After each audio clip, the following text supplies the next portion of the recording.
নতুনদের অবশ্যই মানুষ অ্যাকসেপ্ট করছে বলেই তো আমাদের এক্সিস্টেন্স রয়েছে, কিন্তু পুরনো আর্টিস্টদের গান যদি না হতো বা তার যদি অ্যাকসেপ্টেন্স না থাকতো, তাহলে এত কাভার্স কি করে বেরোয়, এত কাভার্স হিট কি করে? ইভেন আমি তোমাকে এটা বলছি একটা কথা, আমার একটা জনপ্রিয় গান নতুন একটা ছেলে নতুনভাবে নিজের মতন করে গিয়েছে, তার ভিউজ আমার অরিজিনালটা থেকে বেশি হয়ে গেছে, বলো কি? এরমও আছে। আচ্ছা।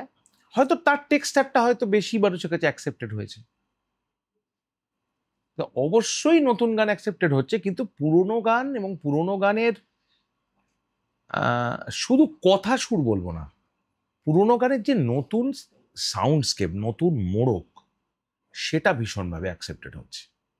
নতুন স্টাইল অফ সিঙ্গিং অ্যাকসেপ্টেড হচ্ছে, সেইটা মানুষের বেশি ভালো লাগছে। নতুন সাউন্ড, কারণ আমরা যে সাউন্ডটা সবসময় শুনছি সেইটার আহ, একটা ভালো লাগা, একটা অভ্যাস আমাদের তৈরি হচ্ছে।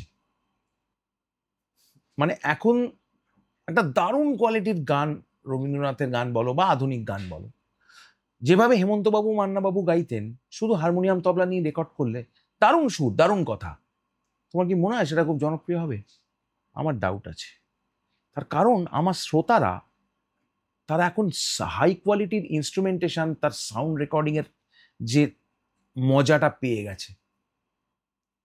এখন শুধু হারমোনিয়াম তবলা নিয়ে গানটা করলে, সেম গান যেই মুহূর্তে অন্য কেউ ওটাকে দারুণভাবে নতুন মডিফাইড সাউন্ড ব্যবহার করে করবে, অনেক বেশি জনপ্রিয় হয়ে যাবে।